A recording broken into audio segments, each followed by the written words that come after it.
We arrived in Itharion.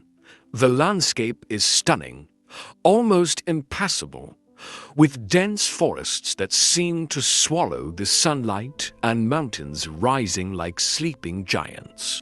Here, nature is not just the backdrop, it is part of everything.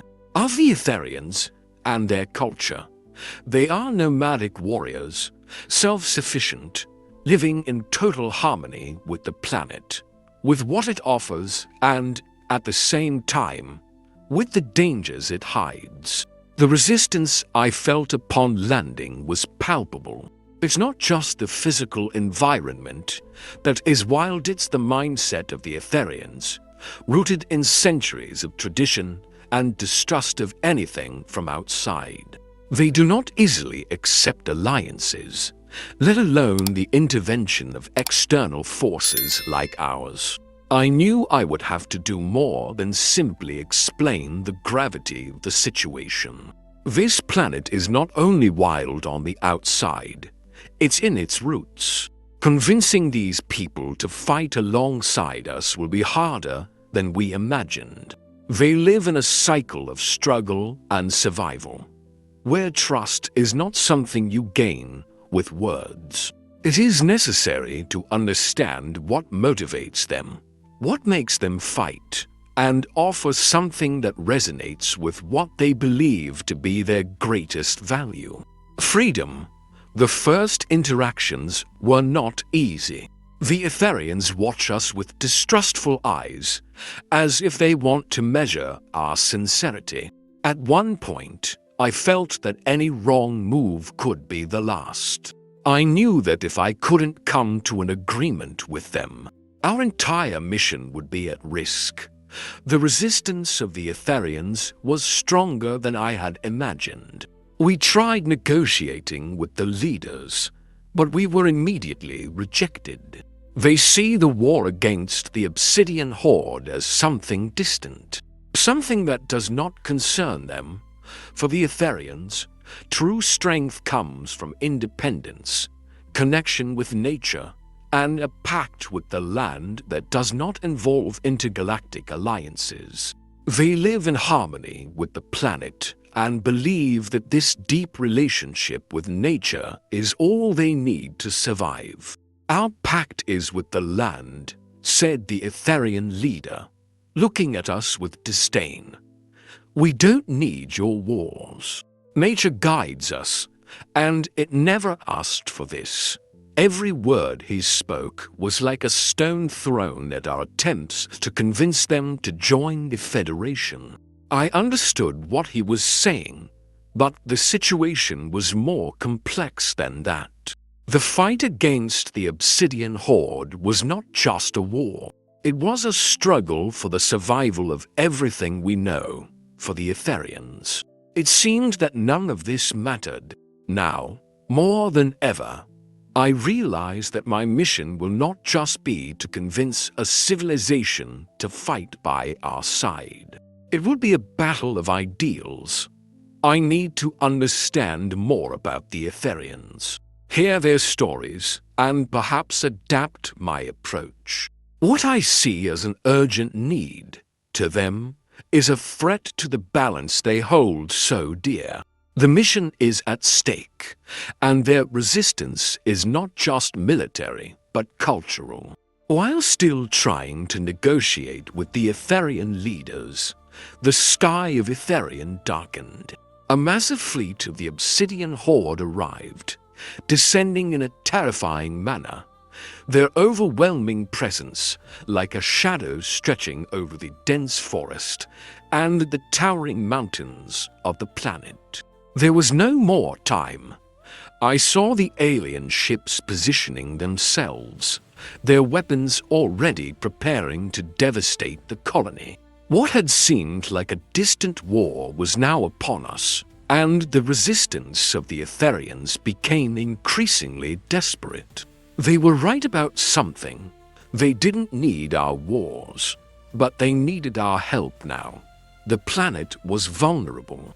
The nature they revered could not defend itself against the fire and iron of an alien invasion.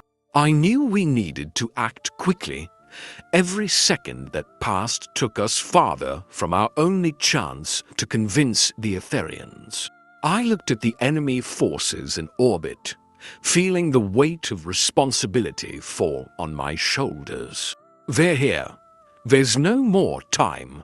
We need the strength of the Itharions now, or this whole planet will be consumed.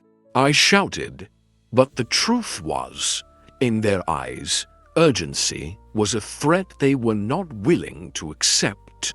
If I couldn't unite the Itharions in our fight, Itharion would fall. And with it, the last hope to resist the Obsidian Horde. As the forces of the Obsidian Horde advanced, the battle intensified on the borders of Itharion.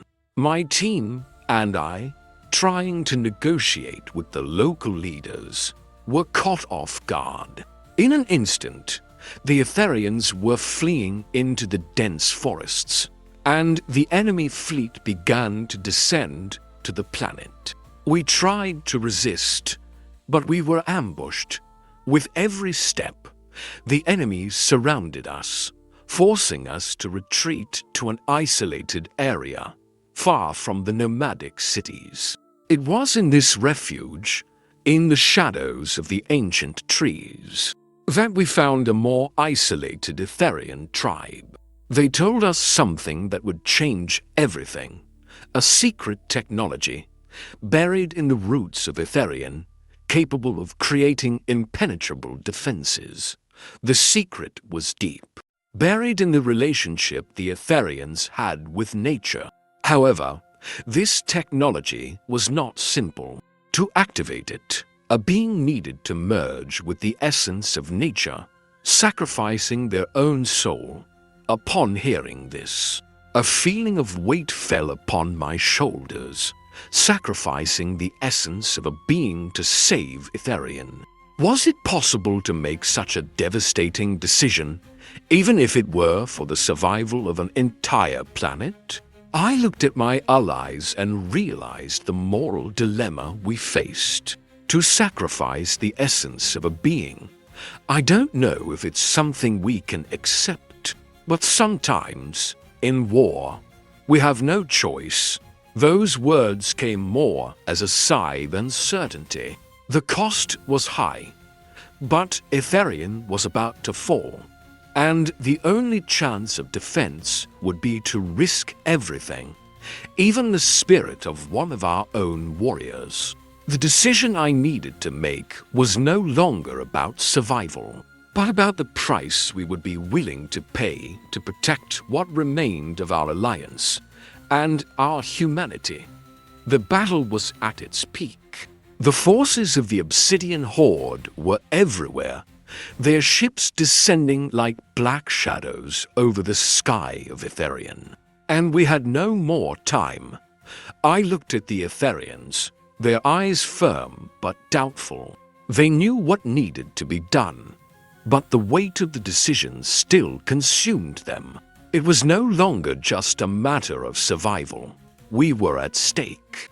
The very balance between life and death, nature and sacrifice. We need the strength of nature now, I said, trying not to show the tension that was taking over me. If we don't do this, there won't be a planet to defend. The technology we discovered had the power to change everything. But with every passing second, the pressure mounted. It was more than just a defense, it was an ancient power, an energy that had not been used in millennia. And to activate it, the soul of a being needed to merge with the nature of Itharion, becoming one with the earth, the wind, the trees, and the rivers. An irreversible sacrifice. Then one of our allies, a valuable team member, stepped forward. He knew what had to be done. "I'll do it," he said. Without hesitation, the expression in his eyes was one of acceptance. as if he had already made the decision before we fully understood the weight of it. I tried to protest, but he was already approaching the center of the technology. The energy began to grow. The force of nature rose before us, a wave of primal power that seemed to turn the very air into something dense, solid. The barrier formed when the defense barrier activated. A colossal explosion spread across the sky of Itharion. The Obsidian Horde ships were destroyed, reduced to nothing more than fragments in the air. The planet was saved, at least for now, but the price was high. The sacrifice of that friend, that loyal ally, was something I could never forget. The energy field dissipated slowly, and the quiet of victory was overshadowed by a deep emptiness. We won, but at what cost? The words came out low, almost like a sigh. The sacrifice was not something that could be erased, and the loss of a loved one was a weight that, even with victory, crushed me. The battle was won, but the emotional cost was irreparable. The planet was saved, but what was left of us? The battle ended, but the feeling of victory is distant. The air is heavy with the weight of loss. I look at my allies, who also feel the absence. That absence is more than one person. It is a piece of our own soul. The price of victory was high, not only in lives, but in something deeper, something you cannot see. War, like any battle I've faced, leaves scars. The Itharions, once suspicious and isolated, are now more united. The defeat of the Obsidian Horde was an impressive feat, but it was nature, with its overwhelming force, that brought the victory. They now know what the land can do for them, but they also know that this power demands respect, and when used, it takes something back. I stand alone, watching the battlefield. The smoke begins to dissipate, and the imposing trees of Itharion regain their unshakable majesty. But I wonder how far that will really be enough. The question echoes in my mind. How far will we go to save what we love?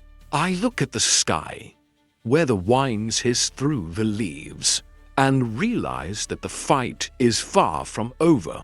War is never without sacrifice, and the next challenges still await us. I cannot turn back. I cannot give up. What we've lost so far is only the beginning. And in the end, I don't know if victory, no matter how sweet, will be able to erase the pain of this loss. But one thing I know, the fight continues, and I will follow it to the end. The victory in Itharion was just a pause in the chaos spreading throughout the galaxy. The battle we fought here was crucial. But now I know that the real war is just beginning. Information comes like an avalanche, revealing what lies behind the Obsidian Horde, a distant planet, a place I never imagined existed, Ixaroth. Everything I knew until now was wrong.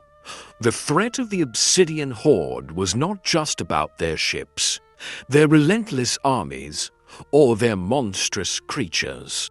The true root of the evil lies in Ixaroth, where a dark being commands this war. He is the origin of everything, the heart that beats behind every attack, every destruction I witnessed. It's not just about surviving the attacks. Now, the mission is clear. Destroy the source of evil. Eradicate what lies behind this force of destruction. I look at the maps, the coordinates that were given to me. Ixaroth is out there, somewhere, in a part of the galaxy that few have dared to explore. But now, I have no choice. The war will not stop until I face the true enemy. Until I end this, once and for all. The moment to hesitate has passed. The battle is not over. Ixaroth is the next destination, and with it, the last opportunity to end this war. The future of the galaxy, and perhaps my own, depends on our ability to reach this dark place and defeat what controls it. I am ready. In the next episode, my team and I face our greatest challenge yet: the origin of the Obsidian Horde and the final battle in Ixaroth. Get ready for an epic confrontation that will reveal the truth behind the war. Don't miss it.